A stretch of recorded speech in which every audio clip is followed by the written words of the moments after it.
Nós voltamos aqui ao papo com o escritor mais lido dessa década, com um novo livro dele, O Homem Mais Inteligente da História, que é Jesus.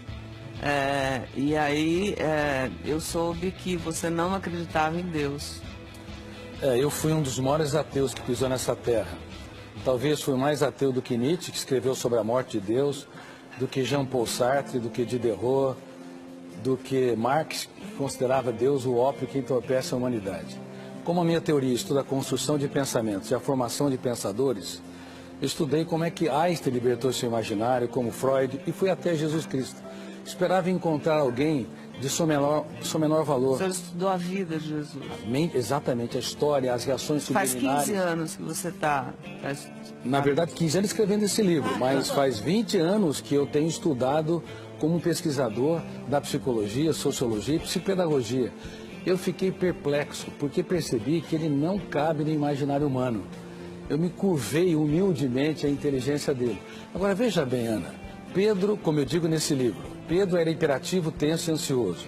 João era bipolar. No momento era tranquilo e generoso. No outro momento ele era, antes de se tornar o que era São apóstolo. Pedro mesmo? Pedro era imperativo, tenso e ansioso. Se fosse um aluno nos dias de hoje, todo professor queria vê-lo a quilômetros de distância da sua sala de aula. João flutuava. No momento era amoroso, no outro queria destruir aqueles que não andavam com Jesus.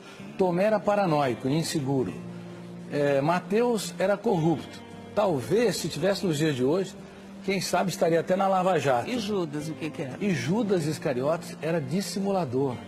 Quem é que conseguiria escolher um time desses para executar o maior projeto da sua vida?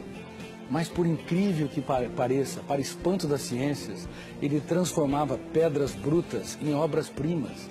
E eu fui às lágrimas ao perceber o que esses jovens eram antes e no que eles se tornaram. Foram apóstolos da sabedoria, da generosidade, da sensibilidade. Graças ao carinho, ao amor, ao e à dedicação de como Jesus. aquela professora e muito mais. Ele não teve medo de chorar diante deles.